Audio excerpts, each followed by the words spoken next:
Chicago. He delivers once again. Hell yeah, buddy. Weekend sweep. You are a bad.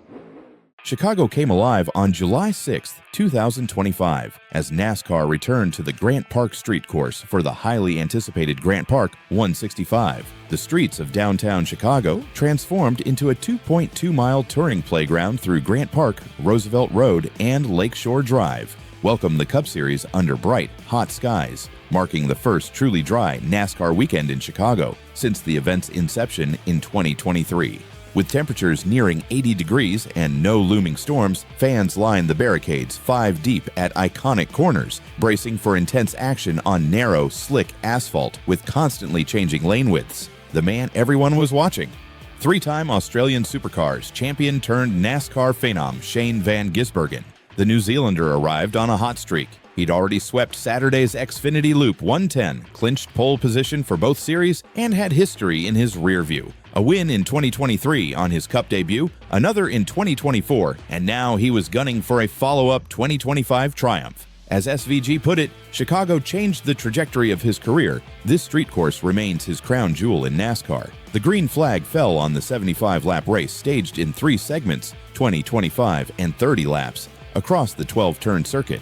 A dramatic and chaotic Lap 4 incident set the tone. Carson Hocevar spun into the wall, triggering a multi-car pileup that jammed the narrow track and brought out an early caution. Still, Michael McDowell, driving the number 71 DePaul University Chevrolet, surged to an early lead. He held off Van Gisbergen, sneaking past him into Turn 1 on Lap 1 and maintaining that top spot until around Lap 31. But mechanical gremlins struck. McDowell reported throttle issues and the lead eventually slipped away. Van Gisbergen then seized control, with smooth precision on a slick surface that barely tolerated mistakes. SVG took the checkered flag to win Stage 1 under caution. He remained flawless through stage transitions, expertly navigating restarts complicated by tight corners, concrete barriers, and ever-changing grip levels. Stage 2 brought even more strategy into play. As some drivers gambled on undercuts and pit timing, Van Gisbergen continued his dominance. Around lap 60, he executed a textbook inside move on Chase Briscoe,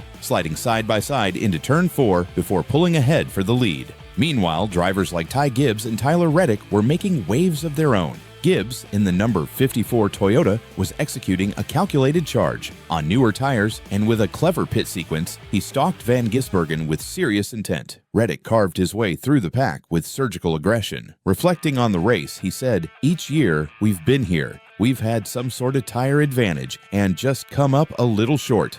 On that second-to-last restart, cars on our strategy got ahead of us. I had to be aggressive. I think with 2 or 3 to go, he picked up the pace a little bit, and we were still faster." Gibbs added, "My team called a great strategy. It worked out for us today, but we wish we could have gone for the win." He would go on to finish second, his best showing since Darlington, and an impressive performance on such a technical street layout.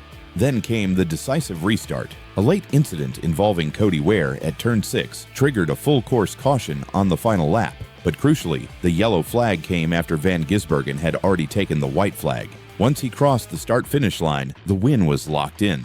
SVG described the tension. "I came out of the last corner and just saw a heap of smoke. I just held my breath until I crossed the line. When I got the white flag and the yellow came out, it was a massive relief." With that, Shane Van Gisbergen not only claimed his second Cup win of 2025 and the third of his career, but also etched his name deeper into NASCAR's modern history. He became only the second driver ever to sweep an Xfinity and Cup combo weekend from the pole, joining Kyle Busch's feat from 2016 at Indianapolis. Even more notably, he now holds the record for the most NASCAR Cup Series wins by a foreign-born driver. The crowd exploded. Fireworks burst above Grant Park as SVG coasted around his cool-down lap. It was a full-circle moment on the very track that launched his stateside racing career. The spectacle ended just in time. Storms began forming minutes after the final flag waved. The festive energy in Chicago extended beyond the track. Mayor Brandon Johnson, fully suited in a racing jumpsuit, delivered his signature flair. The 4th of July weekend. Proof positive that we are truly the greatest freaking city in the world. Former Bulls star Derrick Rose added his own star power as honorary Grand Marshal, commanding, "Drivers, start your engines." A line met with thunderous cheers, but not everyone left happy.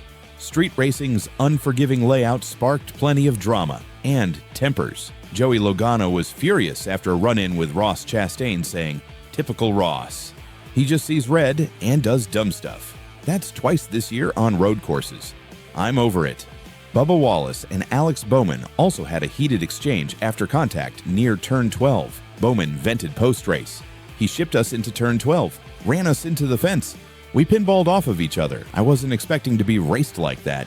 As always, tensions boiled over where concrete walls don't forgive and competitive drivers take no prisoners. With playoff positions tightening and reputations on the line, these conflicts may continue well into the second half of the season. Post-race, SVG remained humble but proud. Reflecting on the weekend sweep and his deep connection to Chicago, he said, "What an amazing weekend for me. I'm a lucky guy to drive some great cars. We just seemed to get it right, made no mistakes, and were smooth every lap. It was very hot out there, very slick. The margin for error was tiny." He also acknowledged how transformative this race has been in his career. "This joint changed my life. It holds really special memories. I hope it stays next year." However, the future of this race remains unclear. NASCAR's 3-year deal with the city of Chicago expired after this event, and while officials have expressed optimism, nothing has been signed yet. For now, the 2025 edition may be the last for the time being. Strategically, the race was a chess match on wheels. Pit sequences and tire management played an enormous role. Gibbs and Reddick gained ground by staying out longer and capitalizing on fresher tires in the closing laps. Meanwhile, SVG's team perfected every call, pit timing, restart positioning, and fuel conservation, all executed without a hitch. Restarts in particular defined the race. With tight lanes and bunched up fields, every restart had potential for disaster. Van Gisbergen often chose the inside lane, using his supercars experience to master the braking zones and avoid lockups in key turns like 1, 4, and 10.